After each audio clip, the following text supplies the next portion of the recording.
So Hilary, tell me what's happened in your life since last year when we met up. Wow. Well, I would say, well, one thing that's happened is that I published a second edition of my book. It came out in April. And there are some, minor changes throughout the book, but one of the main things I wanted to do was to link to, there are two QR codes in there that link to the guide to making a personal reparations plan that I've shared broadly. And then there's also another Google Doc that, gives tools and resources for groups who want to work on this material together. Because I have been able to work with a lot more groups over the last year and have developed more tools for people to use to do things like ancestral storytelling and community and things like that, for example. So yeah, a second edition was published in April. And what else has happened? I have been working on a co-founding a kind of, I guess you could call it a network in Flagstaff where I live, that's called Sacred Land Alliance. And we are working on kind of, several streams of programming that all work together. So one stream has to do with, educating white settlers about whiteness, about the history of this region, etc. And another stream has to do with, empowering people in the white settler community to get educated and become equipped to become, accompaniment, solidarity, walking beside, I guess you could say allies is one way to say it, with the Indigenous community here. And then another stream of that programming is it has to do with recovering European ancestral practices and festivals and seasonal knowledge and things like that. So because, we really have to build a different culture that's based on our own ancestral knowledge, but also suitable for where we live. So we're working on that. I have a partner I work with who's wonderful, and we're just establishing that. We've been in the process of that for the last year or so. Love that. And so the power of place is one of the historians I had on, and she specializes in 1934, all of the things. And she goes and visits those places, visits those sites, uncovers the artifacts, and kind of walks the walk through again. So that she has an embodiment of it to bring back to her students. She's an educator, and it was when we did a podcast and it got censored by some of the platforms because it used the N word, as in Nazi, at a time when they didn't want it to be used. Today, and and it caused me to go a little deeper into this colonizer mentality and what decolonizing means. And when I heard you speak last week, that was the first time I've heard a white woman use the word decolonizing, Mhm. and reparations, which scares the bejesus out of white folk, especially white women who, I didn't have slaves. I don't want to know. I did my own ancestry work in the last year because of one of our podcast guests. And God, I'm back to the 900s or something. But in the 1500s in England, I had three of my ancestors who were sisters born 2 years apart, died the same day. And so I went through I did my own little history deconstruction. What was happening in this part of England at that time? They were burning witches way before Salem, Massachusetts ever happened. And I was like, oh. So that thread runs through my maternal lineage. And you said, this gave me goosebumps, you said matriarchal reclamation. And in the last year, I have launched The Cove, which is a safe place for women to talk about all the things we can't say without getting censored on social media, like YouTube. And and the question we started with was, can matriarchy heal what the patriarchy has wounded? And every woman in there, that's a resounding hell yeah, tell me more, tell me how, Mm-hmm. Mm-hmm. please. Absolutely. That's the bottom line. I don't have to waste the words here making people comfortable in the audience. We're going to talk about reparations and decolonization and all the things about ancestral knowledge and wisdom and how we use what is born in us through generations to bring it into the world today to shift this shit show of a planet. Absolutely. Yeah. Well, and you know, I want to mention, as soon as you started talking about matriarchy, what comes to my mind is a book by a good friend of mine. Her name is Maya West, and her book is called Matriarch Makeover. And it's a 30-day kind of self-guided program that anybody can walk through to begin restoring that sense of matriarchal leadership from the inside out.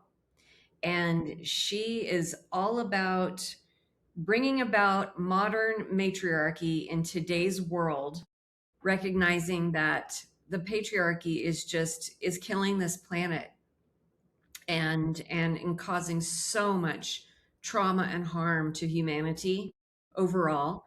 And you know, one of the other, so I want to recommend that book. And then the other thing that comes to mind is Maya and I are going to be going and meeting this fall with some Haudenosaunee women in a longhouse outside Toronto, Canada. And their work also is about restoring the matriarchy. And for anyone who doesn't know, the Constitution of the United States, many of the principles in our democracy were borrowed from Haudenosaunee governance principles. Do you know about this? I don't know anything, but you're going to educate us. Okay, so Okay, bring they it. they they took Indigenous, specifically Haudenosaunee principles to develop this democracy, but they left out the most important part, which is that the women always have veto power, and the women can remove any leader who is not serving the people, right? Boom. So imagine what this democracy would have been if we had retained the matriarchal principle. Mm-hmm. We would be living a completely different reality. Yes. Okay. Yep. All right. So this 30-day book that she's written, does that Yes. give potential pathways to return to power that way? Yes. I would say it's kind of it's a personal and self-guided program. Okay. But honestly, the thing is that so many of us have internalized patriarchal norms, values, practices, ways of thinking and doing so much that it begins with from the inside out. It has to begin with us taking apart those structures that we've internalized and relearning a different way of being and doing. And so that's what her book is all about. And it's very empowering, it's very encouraging.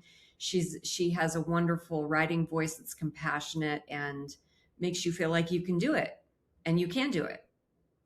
so so yeah, Maya and we are teaching a lot together this year. And I just love working with her, and she's a wonderful advocate for this process of reclaiming the matriarchy. Wow. So we should talk about a collaboration before we get off of or after we're off of the recorded section, because I've got an Yeah. idea for us. Okay. Yeah. Yeah. Wonderful. Wonderful. So uh, so let's talk about, I just want to define terms. Let's start with there, because reparations is a big, scary word. And I've only heard it used in slavery kind of situations or in Native American situations, but it is such a big scary thing that nobody wants to get uncomfortable about, especially allies. I specialize in moving women from allies to advocate to activist, right? And so especially in the ally stage, it's just easier not to look.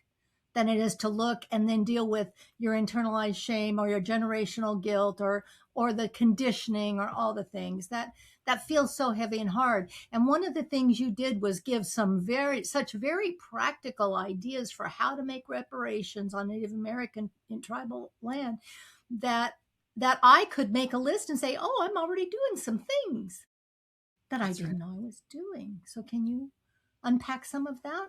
Yeah, yeah. Specifically about reparations to Indigenous peoples. Is that the piece Yes, that let's you'd like to? sure. Yeah. Let's go back to the foundation of the country. Yeah. Yeah, yeah, exactly. I mean, the foundation that is extremely painful and triggering to look at is that almost every inch of this continent was stolen from Indigenous peoples. And it was done through, in a lot of cases, through treaties. But the problem is that the treaties were broken, the treaties were disregarded and were not honored. And so that's theft. If you make an agreement and then you go back on the agreement and take the land anyway, that's theft. Yeah. So, so yeah, this it's a stark reality to begin looking at that. If that information is new to you, um, it is it feels like being punched in the gut because it directly contradicts the heroic American exceptionalism that we have all been taught since childhood. And so to look at that is to open a very painful chapter for many of us, and it creates all kinds of emotions, like you said, the guilt, the shame, the denial, the silencing, the aversion. But it's possible to walk through those emotions and to come out the other side.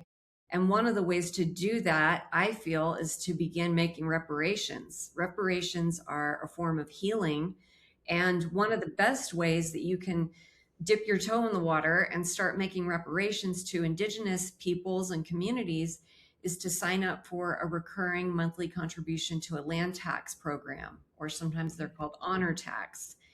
And I have, actually, I do have an extensive new list in the second edition of my book, and I can also share it with you for show notes.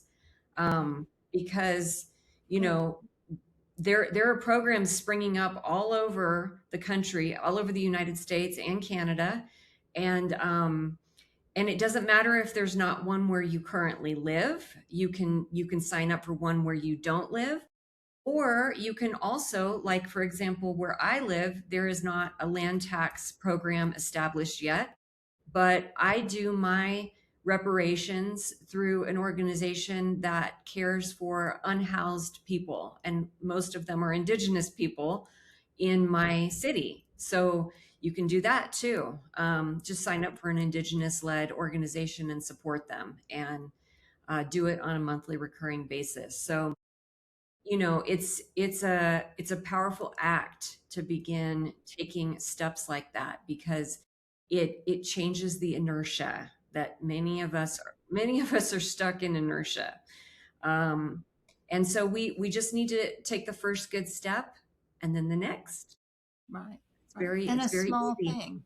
It it is. And I didn't know about those land tax organizations until I heard you speak the last time. So they are everywhere. And I think I even saw that there were some that were these reparations is a very important topic in South America. It Hmm. is, and not nearly enough of them. When when we do amends, personal amends, that's for a way that I wronged you. But people think of like reparations like an amends. But I didn't wrong anybody, so I don't owe them anything. But Right. if in fact this ancestral mm, wisdom and pain gets passed down through the DNA, and we know it does, then we're carrying the trauma of previous wrongs done in lineage, which is why it was important to go back and see what was and mine is European descent. So where was my story? Because I always thought I was Heinz 57 and I didn't have a story, so there's no point looking. And Right. then I found things that there was a thread. There's a golden thread that runs through maternal lineage that leads straight to me. Yep. So, okay, then. So Yep. so as the matriarch of my family, it is now mine to do with uh, Right. what should be happening. And so reparations for me then is not for what I did, but for what was done, for which I can have compassion and be sorry. And I have some means and ability to make reparations in my body for those previous things. I'm That's happy to right. do. That's right. Because those of us who are walking around with fair skin and in white Mhm. identities, Right. although many of us are good people, we've never intentionally hurt anyone, etc. Um, we are still benefiting from white privilege, and we are benefiting in systemic white supremacy. We are immersed in a system that is totally engineered around race and around racial dominance. And so, whether or not we personally did it, we are still benefiting from it. We benefit differently based on class and gender and all kinds of factors, but you know, we're all benefiting in some way. So, so yeah, I think depending on the level of benefit that we're personally receiving, we can determine how much is ours to give and to do and to share and return resources and time and energy too. So you talk about white settlers, and just this morning I listened to some older people talking about something, and settlers. They were talking about Canada, Britain, Australia, and the United States, and they were talking about early settlers. And I thought settlers is such a white word. It's such a it's such a nondescript way, instead of saying colonizers Right. or pedophiles and rapists Right. or pillage and plunder. Okay. Right. With their settlers, which brings to mind my grade school imagery of Christopher Columbus and the white hats and the turkey and the mixed all the things, which is pure freaking fantasy that people will still fight and die for the fantasy today rather than. So can you explain better than I can what colonizing means? Yeah. I mean, my journey with this material started, I want to say it was back in 2012. And I was on a trip down in Ecuador in the rainforest with my daughter, who was 9 at the time. We were on a journey with the Pachamama Alliance. And I had an experience down there where I heard a voice whispering in my ear in the middle of the night saying, "You are a colonizer." And it was horrible. It was horrible. I heard this voice in a dream, and I was so shocked by being called that word. That had never even entered my consciousness before, but there was something about it, about hearing that over and over throughout that night, that I think began to kind of crack that door open. And um and being called a colonizer is very, like, there's no, you can't sugarcoat that at all. It's, yeah, colonizing is brutal. It's all about greed. It's all about theft. I mean, some indigenous cultures have ways, frameworks of explaining it that's like a cannibal. It's like being a cannibal. And so over time, working with that material and that voice that I heard, it has taken on many forms. And eventually I came to see it as, you know I descend from a legacy of colonizers. I descend from people, for example, who, like, I don't descend from people who were extremely powerful or privileged, who were, working for the European monarchs and taking land for them per se. But I descend from people who were receiving land grants from those monarchies that had stolen land from indigenous peoples. Or, like in the case of some of my ancestors, land grants that were signed by Andrew Jackson. That was Choctaw land that was stolen in what would eventually become Mississippi. Or, one of my ancestors was present on record at a meeting in North Carolina in 1741. And the purpose of that meeting was to assert the right of settlers to take land. So it's all about taking land. And then once that land is taken, it's all about consolidating wealth and power on that land, and all about extracting economic value from the land, all about pushing other people off their land, and acquiring wealth, acquiring resources. And so, I use the word settler a lot. You're right. It is romanticized sometimes. Sometimes the word settler is like a word that many of us were taught in elementary school to whitewash and romanticize what these people were doing. And I use it today as a kind of reclamation, because what I see in a lot of adults is that we don't think of ourselves as being settlers anymore. We just think of ourselves as, oh, we're American. We've always been here. We live here. This is our land. There's so many songs about it, and national myths about it, right? And the fact is, we've only been here at most for maybe 14 to 12 generations, and most of us much less than that. That's nothing compared to the people who have been living here for 10,000 years. So we are still settlers. No matter if, how long we've been here, if we're of European descent, we're settlers. Yeah. So tell me about when you're doing small group work. What does a small group work through? Yeah. Well, you were part of a webinar with my partner and co-conspirator Alicia Holiday, and we have been teaching this for 6 years, and then I have taught it in other situations and with other partnerships too. But we there tend to be several elements that are present in this work. One is that we always start with an ancestor altar. And that might seem counterintuitive because we're talking about colonizing ancestors or enslaving ancestors, right?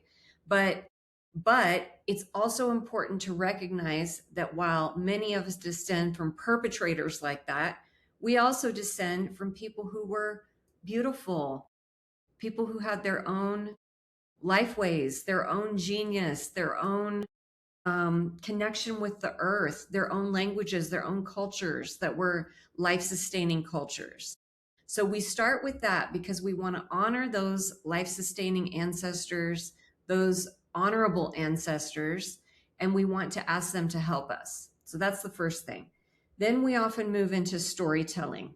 And storytelling, ancestral storytelling, is very, very powerful because it gives us a chance to not only unearth the stories in our family and begin looking at them through different eyes, but then be witnessed by others. And pretty soon, when you're part of a small group that's doing storytelling, you start to realize that everyone has something in their story that mirrors your own.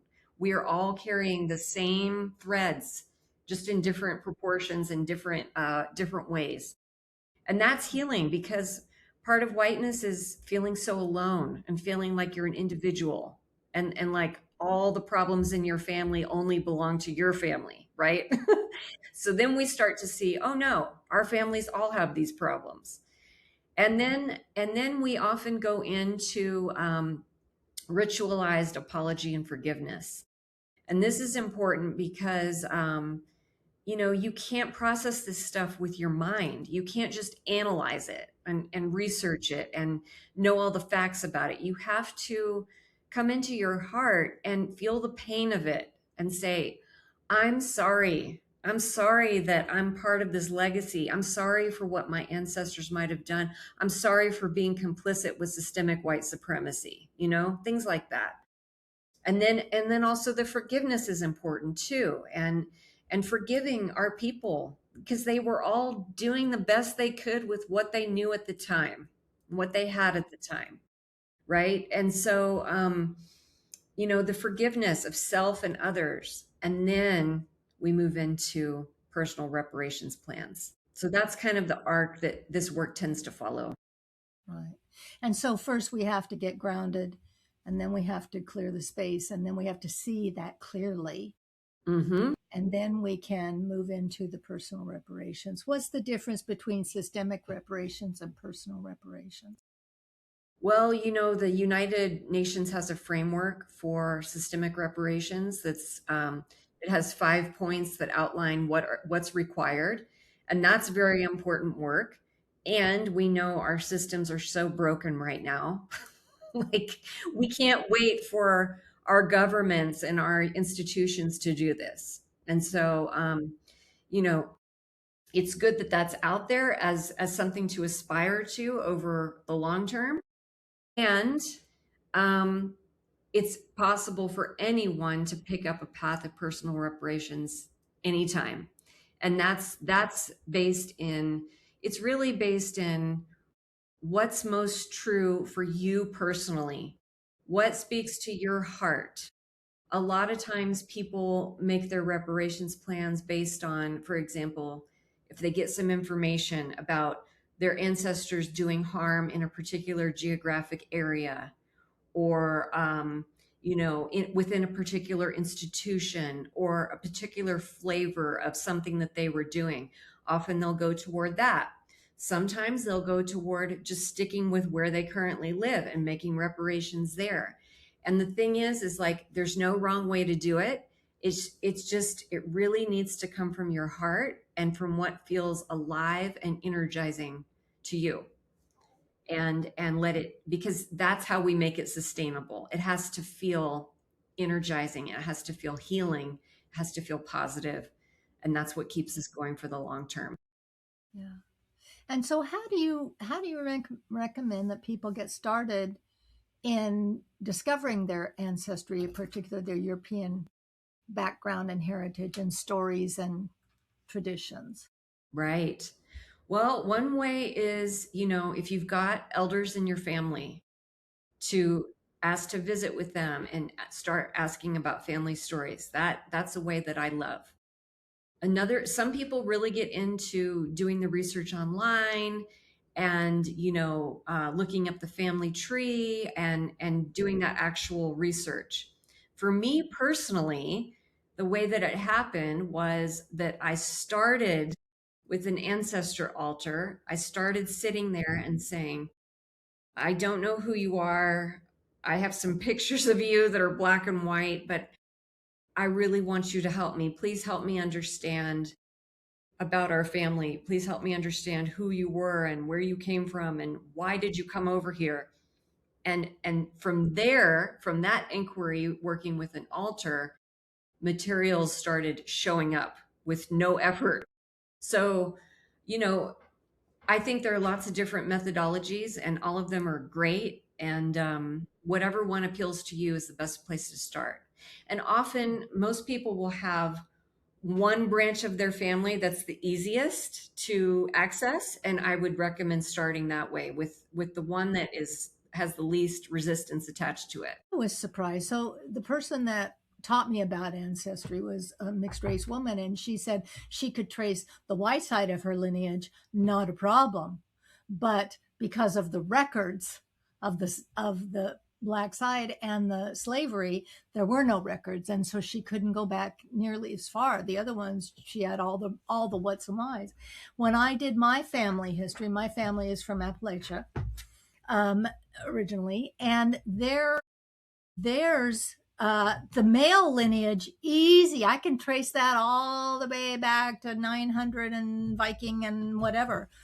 But they didn't put women's even their names Right. in many documents. And there was one that was only like 3-4 generations back that just stopped at the mother. It Yeah. flat stopped. It was as though Yeah. she never had a mother or Yeah. anybody beyond her. And Yeah. that one haunts me. That Mm-hmm. one haunts Mm-hmm. me. Yes. I don't know how to undig those things, but I can reach back out to Micah Andrews is her name. I can reach back out to her because this is what she does. When you get stuck, then she will go in and help unbury whatever that Wow. is. That's Yeah, tremendous. What a fascinating. gift. what Yeah. what a gift. And it's her passion, of course, which means it would take me the rest of my natural life, and she could do it in a weekend and a half. Right. Exactly. Yes, Because it's really helpful to have someone that's has that passion about it. I don't have that personally, so I really appreciate it when someone else does. Yeah.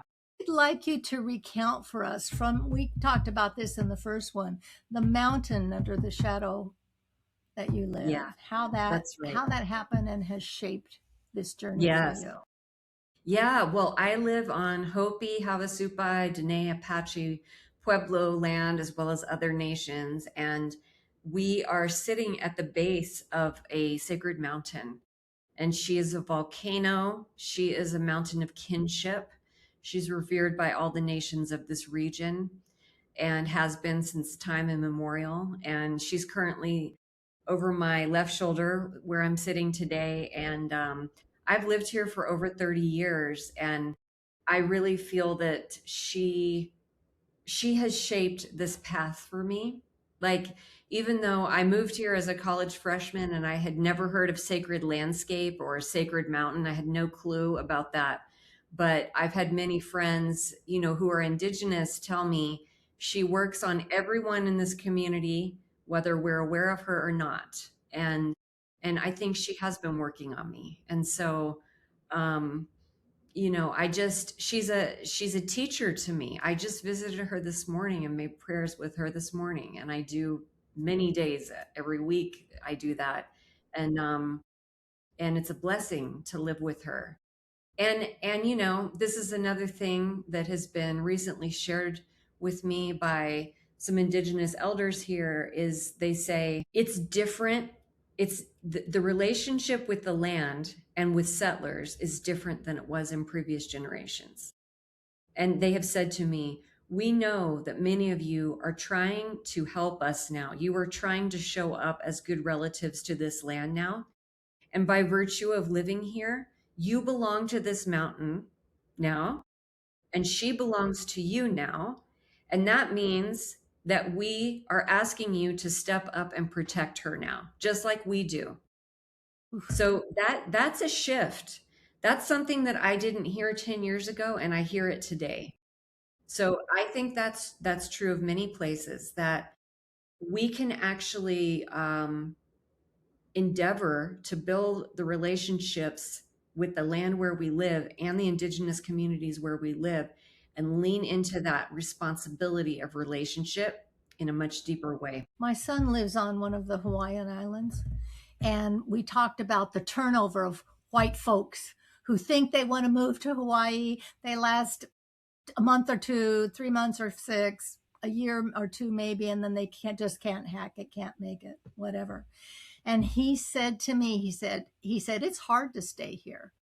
You don't choose the island chooses you. Mm-hmm. I've heard that about this place too.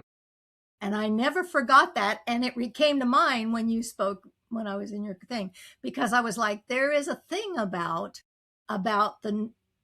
the land and what it holds and where you're situated. And I started in Las Vegas, moved to Spokane, Washington, now on fire, and now live in New England, where I had no sense of any location or history. And when I came to your class, it was like, I have no idea.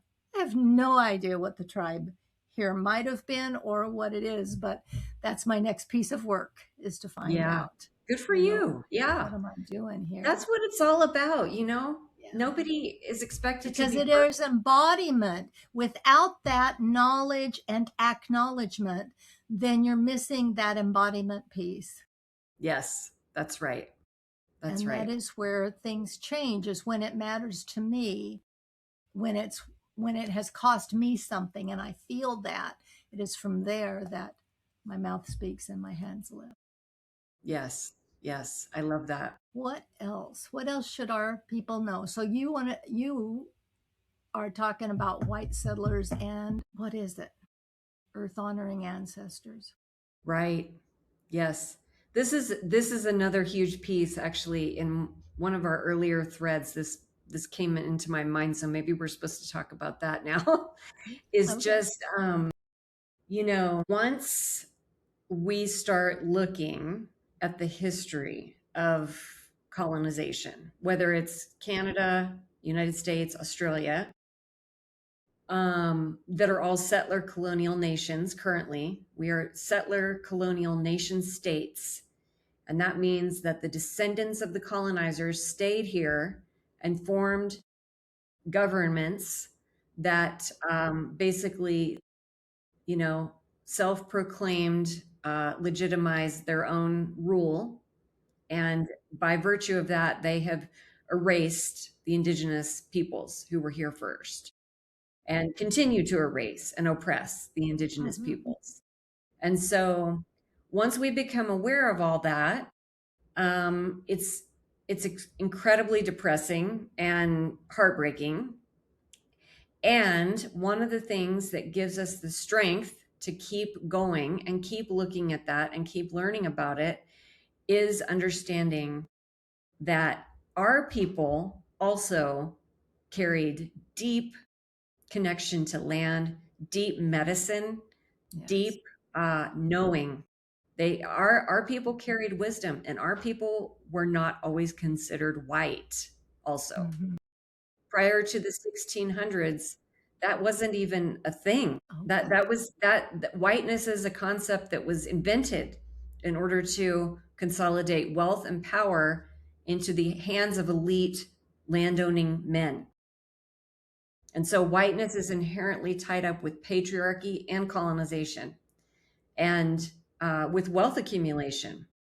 And so one of the most healing things I remember, started years ago, I had mentors telling me, we want you to go find your songs and your stories. And I was so scared to do that because this is part of what whiteness does, is it creates this kind of sense of helplessness and like, I'm a Heinz 57, I have no stories to tell, there's nothing of value there, there's nothing to look at, there's no interest, there's nothing there, right? That's what it does to us. It creates that sense of like hopelessness and helplessness and sometimes feeling like an orphan. And so it was hard when they pushed me to do that. I had a lot of resistance, but eventually I realized I had heard it so many times that I really needed to go do it. So I did start to do it, and it's become one of the most rewarding parts of life for me to read about, the ancient cultures that my people came from and what they were up to, and their cosmologies and their mythologies and the animals that were sacred to them, and the way that the mountains and the springs and the rivers interacted with them and all the things. It's just deeply fascinating to me. So we all have that in our background somewhere, even if we have to go back thousands of years, and there's value in it. There's So value in how do doing you that. find how now that I don't trust history Right. from just any storyteller, Right. how do you find that information from a reliable source? Right. Well, and that's a good point. There's a lot of misinformation out there about ancient European cultures because it's profitable.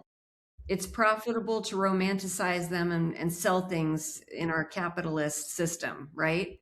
So, one way to do it is, if you can find out basically the language group that your people came from. So, for example, were they from a Celtic language group or a Baltic language group or a Germanic language group Yeah, or, a Nordic language group?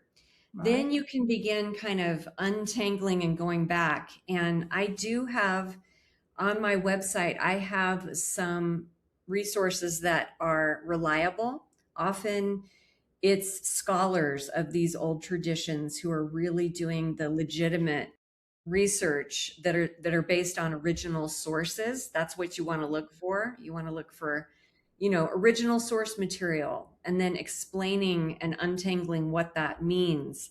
You want to be going back to original languages and scholars who can translate those languages, etc. One organization that I highly recommend is called Healing Roots, and they are based in the Twin Cities.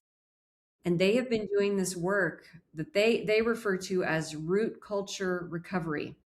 They've been doing this for 30 years, and they have some elders there who are highly respected, who run all kinds of free discussion groups online where you can go and connect either with Nordic Germanic or Celtic, and you sit with others in that inquiry. You learn about the traditions, you learn about the songs and the agricultural festivals, and what was going on with them. And then you do that in tandem with unpacking settler colonialism and white supremacy. And so it's very grounded. That's a great way to start for anyone of Western European descent. I like the way that you say white supremacy now, and earlier you said systemic white supremacy. Hmm. And it's kind of like matriarchy and patriarchy. Matriarchy is not about women. Patriarchy is not about men. And systemic white privilege is not about white folks. Okay. Right, It's about a right, system of control, right. right? That's a great And way if to we can explain it. I love how and you if we can explain that. keep looking at the systems, it's like looking at the government, not the people, because they're not always aligned, right? Then it gives you another way to consider that. And but you mix white settlers and white privilege or supremacy in the same language, and I love that. What I love about your approach is you are much softer than I am. I have sharp edges, and I am told, and they're not going to go away anytime soon. However, you do such a beautiful job of laying a safe groundwork, and I'm going to attribute that to your connection with the land and the 30 years of work you've done to be that calm, centered, settled presence in any room you enter. Mm, That's what I thank see. you. Thank you for saying that. That's a wonderful thing to hear. Yeah. Well, we do this work and it's thankless, isn't it? Right. Yeah, Yeah. that's true. Yeah. Yeah. Yeah. But you're doing a Yeah. great And job. honestly, like, I'm referencing Indigenous peoples and mentors and friends a lot. And the reason for that is because they have been here for so long, and they know how to be in relationship with this place better than those of us who are newer. And so this is a teaching from them that I've heard, I've witnessed it, I've lived through it with them, I've seen it over and over, is that we have to strive toward becoming relatives with each other. The objective is not to make each other wrong, to shame each other, and to scold and to other, but the objective is to become more related and more connected and more trusting and more loving over time. And so sometimes it's hard to think about putting these really hard topics into the framework of love. But honestly, I think that's the only way we're going to get anywhere with it. Hmm. Hmm. Right. Right. Which is that, and that. So, what does reclamation, matriarchal reclamation, look like to you? Yeah, I mean, this is a new learning curve for me, honestly. But I think like what I'm doing now is on that part of my journey is I am working deeply with the plant mugwort. Mugwort is part of our European ancestral lineages. Mugwort was once used throughout Europe. It is a medicine of dreaming, intuition. It's also sometimes called cronewort. So it's a medicine of the elder woman. It's also a medicine that's used in childbirth. And so this is a plant that has ancestral knowledge for us to reclaim, to rebuild a relationship with this plant. And I'm working with it right now in the sense that I'm growing it in my garden. I harvest it in the woods. It grows wild all over the place. So This is not a plant that we need to worry about taking someone else's cultural tradition. It's all over the place. And I take a tincture of it at night. And what it's doing is that it's bringing back my dreams, and it's helping to hone my intuition again. Because I've been through some really, really profound challenges over the last few years. So anytime that happens, sometimes you need a nudge to bring back that intuitive sense and that the dream world. So that's what I'm working on now. And that's a form of matriarchal knowing, to trust our dreams, to listen to our bodies, to trust our intuition. And it was part of the program of religious institutions, which were inherently patriarchal, to tell us that those things were invalid and that they weren't a legitimate way of knowing. I mean, there were concentrated efforts throughout Europe to systemically discourage women from that way of knowing. So this is how I'm doing it right now. And there are many other ways too, I'm sure, but my own personal path right now is working with this plant and really trying to listen and say, yes, I can trust that. So I have a question for you. So in the world of social media, where you have websites and books and mean girls and haters and whatever else might come along, how and your appearance is, I bet you handle that without even a ripple, but I bet you don't always. Tell me what that's like, how that lands in your body and how you process it. Yeah. I remember like when my book was, before it came out, I was routinely having panic attacks about what is going to happen to me. Am I going to be like roasted alive on the internet once this comes out? And shockingly, I haven't been. It's still shocking to me that really hasn't happened. What has happened occasionally is that, there have been some bad book reviews and people giving it 1 star on Amazon or whatever and making nasty comments. But for some reason, it just does not even bother me at all. I doesn't, I said, when I kind of brought this work forward into the world, I said to myself, all of this work is a prayer. It's all a prayer. It's all a wish for healing this planet and healing humanity's relationship to this planet. And not everyone is going to want to be part of that prayer. And that's okay. And so I don't take it personally at all, when I see that. And I think that's also because I've had good teachers, and I observed them doing that too, and saying, not everything is for every person at every time. And I've also seen through teaching that oftentimes this is a phenomenon that your listeners might want to know about.